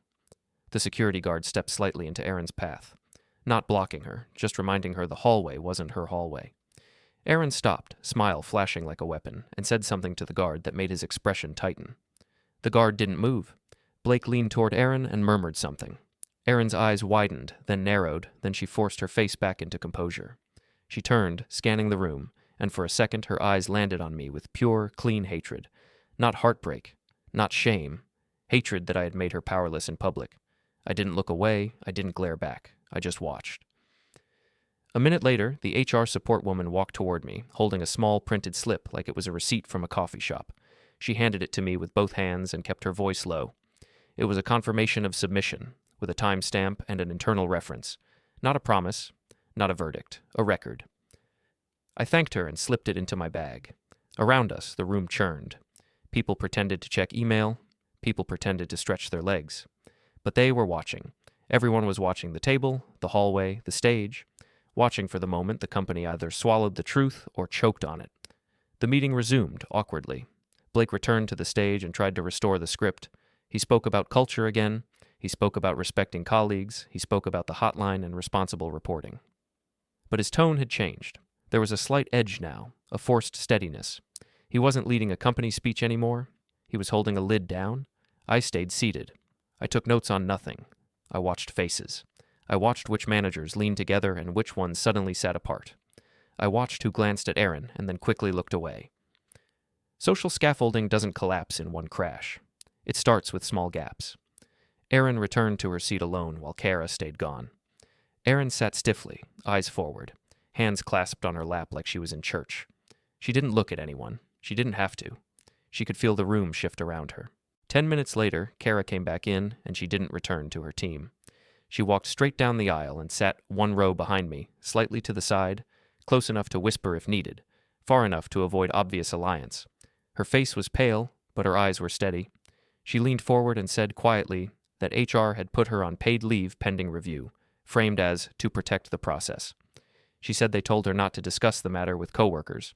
She said they asked her for the names of anyone who might have relevant information. They hadn't called her unstable. They hadn't dismissed her. They'd moved her into a procedure. That was a win. The kind you can't celebrate in public. The kind you feel only because you don't get crushed. Kara also said something else, a detail that made my stomach tighten. HR asked her whether Erin had ever reported feeling threatened at home.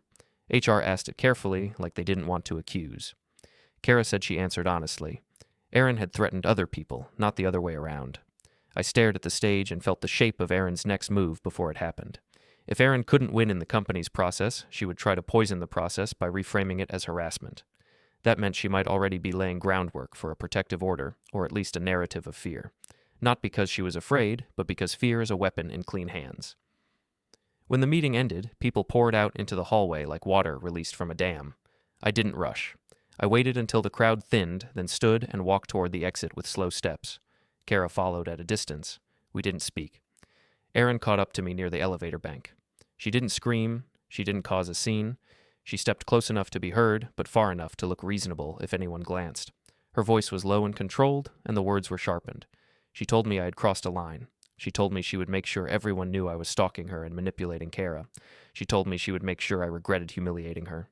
She said she would take my shop apart piece by piece with complaints and accusations until I begged to stop. I listened without changing my face. Then I told her, calmly, that I would not respond to threats in person. I told her to put anything she wanted in writing through counsel. That sentence did something to her. It made her blink too fast. It reminded her she couldn't drag me into a messy fight anymore. She couldn't get a clean recording of me yelling. She couldn't bait me into a slip.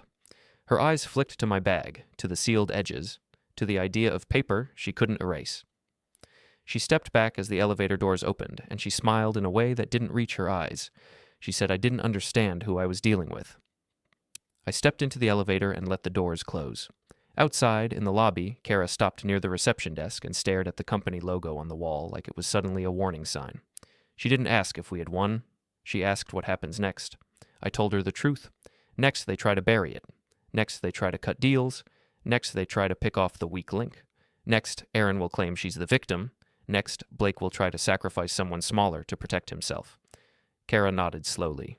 She looked exhausted and dangerous at the same time. We walked out into the cold air, and for a moment it felt like the city itself had gone quiet.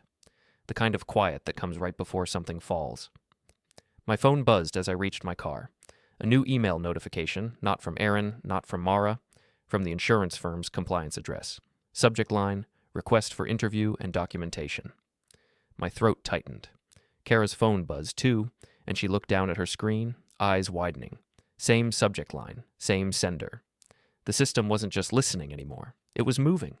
And as I opened my car door, I saw Erin across the street near the corner, standing perfectly still, watching us like she was memorizing every step we took. Then she lifted her phone, aimed it toward me, and started recording. Erin recording from across the street was not an accident. It was a message. She wanted me to look guilty without doing anything. She wanted a clip she could play later with her voice over it, explaining how scared she was and how unstable I had become. People believed the person holding the camera. I did not walk toward her. I did not gesture. I did not even stare back too long. I got into my car, started the engine, and left the parking lot at a normal speed. No sudden moves, no chase, no scene. The hardest part of staying clean is resisting the urge to react to dirt.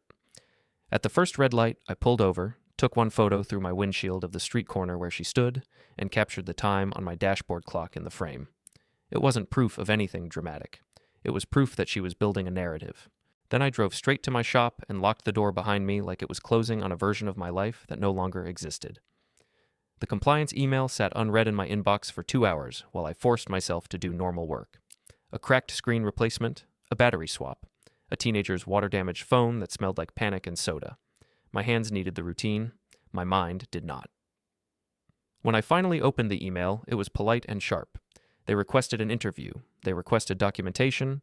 They listed a date and a time window. They used the phrase fact-finding. They used the phrase to protect the integrity of the process. No names, no accusations, just the slow grind of a system turning its gears toward whoever had poured sand into them. Kara texted me 2 minutes later. Same email, same window. She wrote one line beneath it, shorter than anything she'd sent all week. They are moving fast. I forwarded the email to Mara and to Kara's lawyer. I didn't reply to compliance directly. If I spoke alone, Erin and Blake could twist it into harassment. If I spoke through counsel, they had to fight paper, not tone. Mara called within an hour. Her voice was calm, which told me she liked what she saw. She said we would accept the interview but request it be scheduled with counsel present. She said we would submit the one-page timeline and the supporting exhibits as an attachment, but we would not offer theories. She said we would not accuse, we would let the documentation do the accusing. Then she said something that made my stomach tighten. She said Erin's lawyer had filed a letter that morning hinting at a protective order. Not filed yet, but threatened. They were laying a track. The goal was not protection. The goal was to label me as the aggressor, so any future truth I spoke could be framed as retaliation. I asked Mara what I needed to do. She said one thing. She said I needed to keep doing exactly what I was doing. No contact, no confrontations, no private meetings, no sudden visits, no emotional messages. She said if Erin tried to provoke me, I had to be the most boring man alive. Boring again. The word had become a survival tool. That afternoon, the next pressure came, not from Erin directly, but from her shadow. A woman walked into my shop with a clipboard and a posture that screamed complaint. She said she was from a local business association. She said they had received a concern about how I handled customer devices. She said she needed to review my intake policies and my storage practices.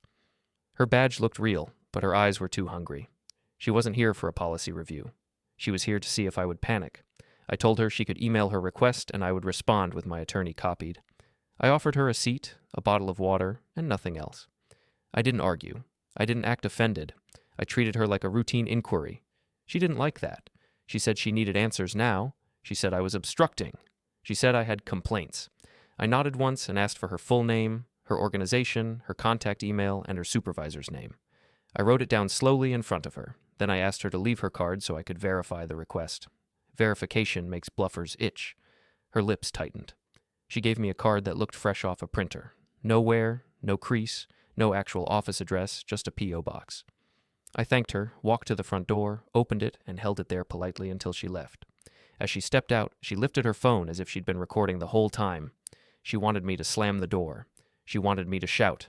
I didn't. I closed it gently and locked it. Then I called Mara and told her exactly what happened, including the name on the card and the P.O. box. Mara didn't sound surprised. She told me to photograph the card next to today's newspaper and save it. When I finished, I sat behind my counter and felt something cold settle in my chest. Erin wasn't trying to win me back.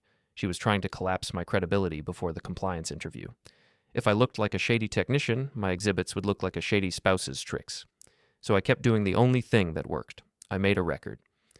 Kara called me that evening, voice tight, trying to keep it steady. Her husband had been suspended pending review. Not fired, suspended. Corporate language for we are deciding how hard to cut without bleeding on ourselves. Kara said he came home and begged again, not for forgiveness, but for coordination. He wanted to align stories. Kara told him she wasn't aligning anything. She told him to speak to his lawyer. He got angry then. He called her ungrateful. He told her she'd ruined him. He told her Erin was going to destroy us both. He said Erin had people, and she wouldn't stop. Kara asked him one question, and he didn't answer. She asked why he was more afraid of Erin than he was of his own company. After that, he stormed out and didn't come back for hours. Kara told me she had one more thing. When he left, he forgot his laptop on the kitchen table. She didn't hack it. She didn't guess passwords. The screen was open. A calendar invite was visible in plain view with the title, Compliance Prep. It had Erin's name in the invite list. Kara didn't touch anything. She took a photo of the screen from where she stood, with the time visible, then stepped away. She sent it to her lawyer and to me, shaking so badly the image was slightly blurred. Erin wasn't just defending herself. Erin was coordinating defense with Kara's husband. That was the moment my anger sharpened into something more useful. It wasn't rage, it was clarity. Erin had tried to treat this like a PR crisis. She was building a story, she was recruiting witnesses, she was seeding doubt. But PR only works when the other person plays on the same field. I wasn't playing PR, I was playing records. The next morning, Mara emailed me a final interview plan in 6 lines. Show up early, bring the timeline and exhibits. Do not speak without counsel present. Do not speculate. Do not use emotional adjectives. Confirm only what the documents prove. Decline to answer anything outside your direct knowledge. Then she added a line that felt like a warning. Expect Erin to claim fear. Expect her to claim you are obsessed. Expect her to claim you coordinated with Kara to blackmail the company. Blackmail. The word they use when someone stops being quiet. The compliance interview was scheduled at a neutral office near the insurer's headquarters, not a courthouse, not a police station, a clean beige conference room with a receptionist and a sign-in sheet. Neutral locations are designed to make people relax. I didn't. Kara arrived separately. Different entrance time, different seating, different optics. We weren't a couple. We were 2 complainants with overlapping evidence. The difference mattered. Mara sat beside me at the table, calm and still. Kara's lawyer sat beside her. Across from us, 2 compliance investigators and an HR representative from the company. No Blake, no Erin. Just process. The kind of process that destroys people quietly. The lead investigator started with predictable questions. Who are you? What is your relationship to the employee? How did you become aware of potential misconduct? What documentation do you have? Mara slid the 1-page timeline across the table. No dramatic binder, no speech. 1 page. The investigator read it slowly, eyes tracking the dates. Then she asked for the supporting documents. Mara handed over a small packet, each page labeled, each screenshot printed with headers and timestamps, each email saved as PDF. No commentary, no underlining in red, just clean paper. They asked about the claim reference number. I explained how the email arrived in a shared inbox and how I preserved it. They asked about the threats. I pointed to the screenshots of Erin's messages. They asked about the transfer screenshot. Kara explained how it appeared on a device in her household and how she preserved it without accessing any restricted accounts. Then the investigator asked a question that didn't fit the script. She asked whether Erin had ever suggested I was abusive. Mara answered before I could. She said Erin had never reported abuse to any authority that we were aware of, but Erin had threatened to frame me as unstable, and we had that threat documented. Mara slid the screenshot forward like it was a small, polite blade. The investigator's eyes flicked over it, and something in her expression changed. Not shock, confirmation. She had seen this pattern before. Then came the twist I didn't expect. The investigator said our submission was not the first one. She said a second report had been filed before ours, anonymous, referencing irregular claim approvals and vendor influence. She said our documentation added personal corroboration and timing, but the internal concern already existed. I felt my throat tighten. This wasn't just Erin's mess. It was bigger. The company had been sweating before we arrived. Kara's lawyer asked if Blake Stanton was named in the anonymous report. The investigator didn't answer directly. She said leadership involvement was under review, and she said they could not discuss names until the preliminary fact-finding was complete. Corporate language for yes. Mara asked if retaliation concerns had been logged. The investigator nodded and said the company took retaliation seriously. She said any attempts to intimidate complainants would be documented and treated as separate misconduct. Separate misconduct. Another system lever, another record line. After the interview, Kara and I left through different doors. We didn't speak in the parking lot. Erin was filming somewhere. She always was. I drove back to my shop and found a certified letter waiting at the door, taped to the glass by the mail carrier like it was a warning label. Erin's lawyer. Inside was a formal notice demanding I cease contact, cease harassment, cease stalking, cease spreading false allegations. It was written in the voice of someone trying to sound like a judge without being one. Attached was a draft petition for a protective order, not filed yet, but ready. Mara had predicted it. Still, seeing it made my stomach turn. Not fear, disgust. Erin wanted to turn her betrayal into my crime. I scanned the letter, saved it, and forwarded it to Mara. Then I did the calmest thing I could think of. I walked to the front window, flipped my sign to closed, and called Kara. I told her Erin was going to try to paint us as harassers. I told her we would not respond emotionally. I told her we would respond with one thing only: proof that we had followed formal channels and avoided contact. Kara's voice shook, but she stayed steady. She said her husband had received the same kind of letter. She said Erin was going after everyone at once. That told me Erin was scared. Then my phone buzzed again, and this time it wasn't Erin. It was a short email from the insurance firm's board secretary. Subject line: special session scheduled. Attendance required for named parties. Attached was a calendar invite with a time, a location, and one line in the body: evidence review and interim action. I stared at the invite and felt the final phase lock into place. Erin had wanted to keep this in private rooms and friendly calls. The company was pulling it into an official session with minutes and decisions. I looked at the certified letter on my counter, the one trying to label me as the threat, and I almost laughed. Erin had tried to close every door, but she forgot the one rule that always kills liars. Once a system writes something down, it stops caring who feels embarrassed. It starts caring who can be blamed. And the next room we walked into was built for blame. The special session invite felt heavier than it looked. A calendar block, a room number, a single sentence about evidence review and interim action. Corporate language for a blade being sharpened in public. Mara told me to treat it like court without robes. She said show up early, say little, and let the minutes do the talking. She also told me something that made my jaw tighten. Erin's draft protective order was still not filed, but it was being waved around like a weapon. Erin wanted the board to see me as a threat before they saw her as a liability. I arrived at the building with nothing in my hands except a thin folder and the kind of calm that looks like surrender to people who think yelling is power.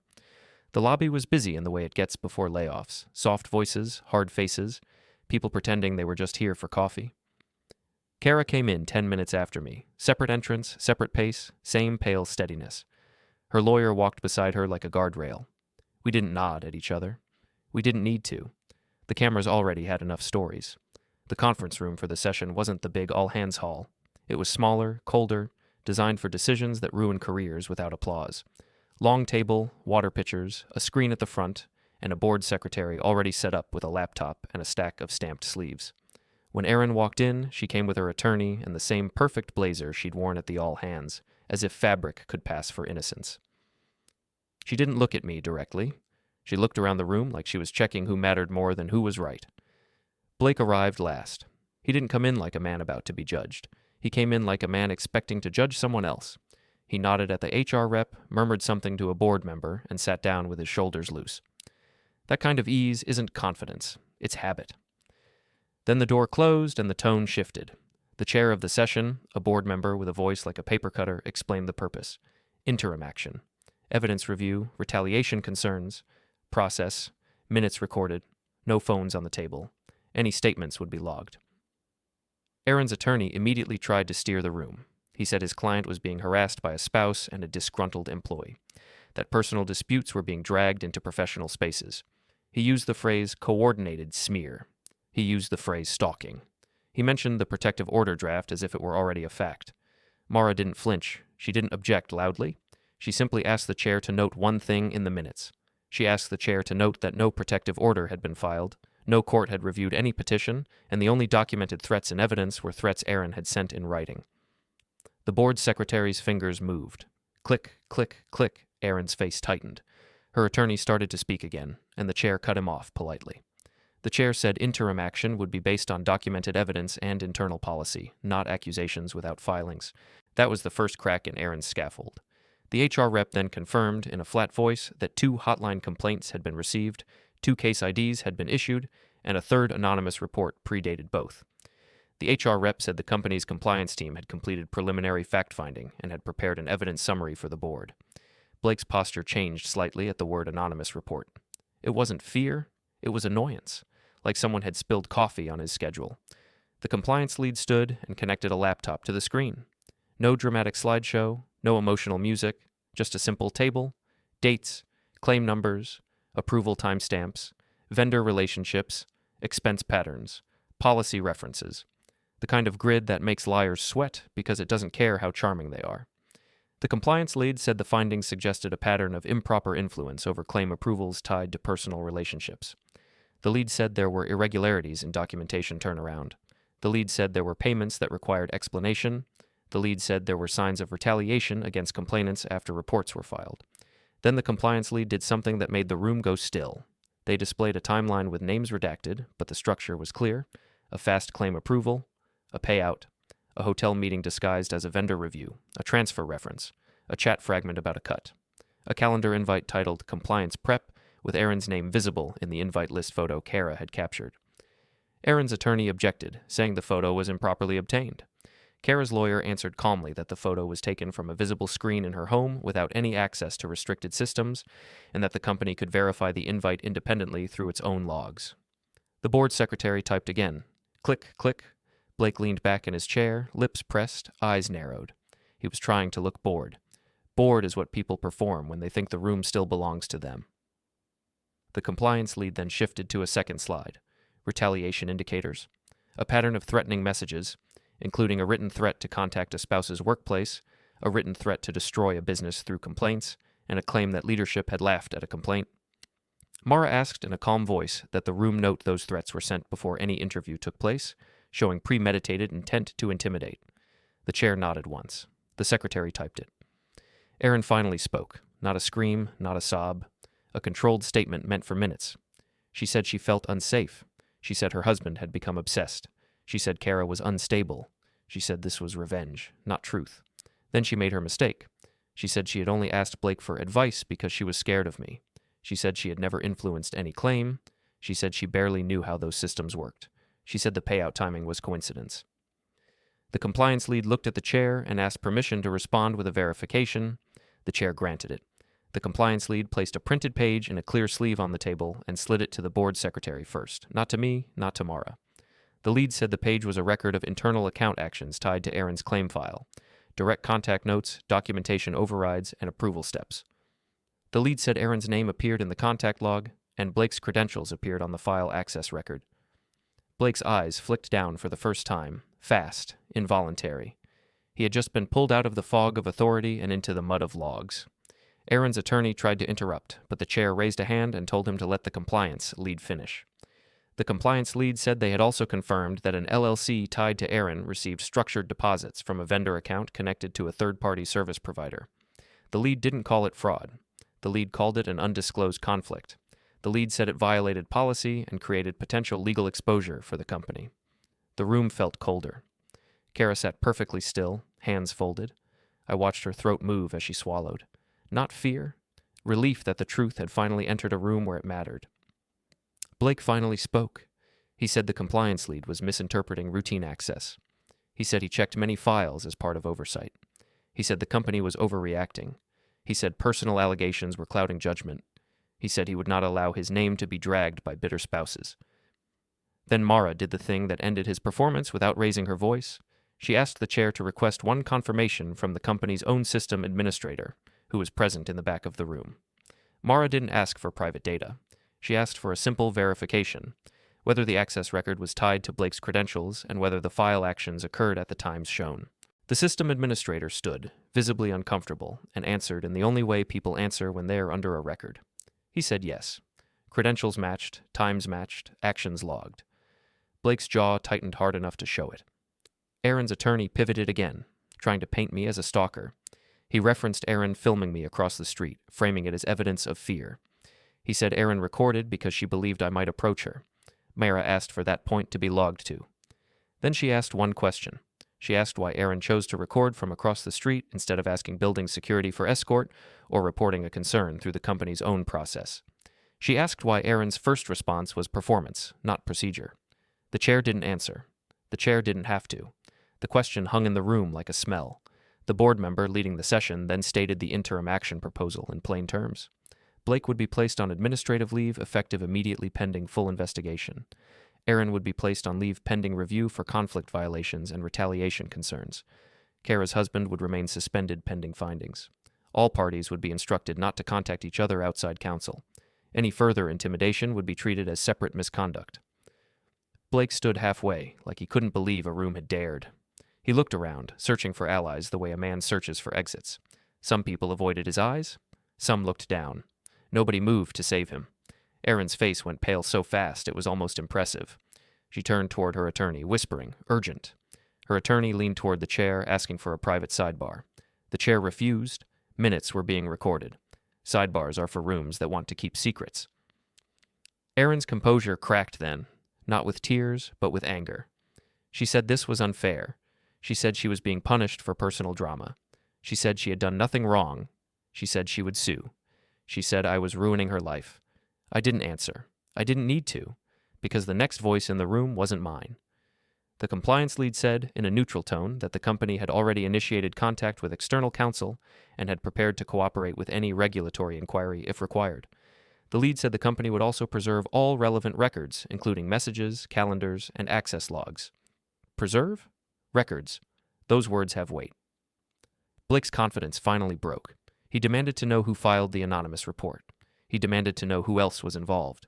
He tried to turn the room into a hunt for a scapegoat. The chair stared at him and said the company was not hunting whistleblowers. The company was addressing exposure. Exposure. That was the word that ended him. A security officer stepped into the doorway, not in a dramatic way, just present. The HR rep stood and said Blake would need to surrender his badge and company device before leaving. Policy, procedure, no emotion. Blake looked at Erin like she was supposed to fix it. Erin looked back like she had just realized the same thing I realized in my hallway that night Kara showed up. Power is not love.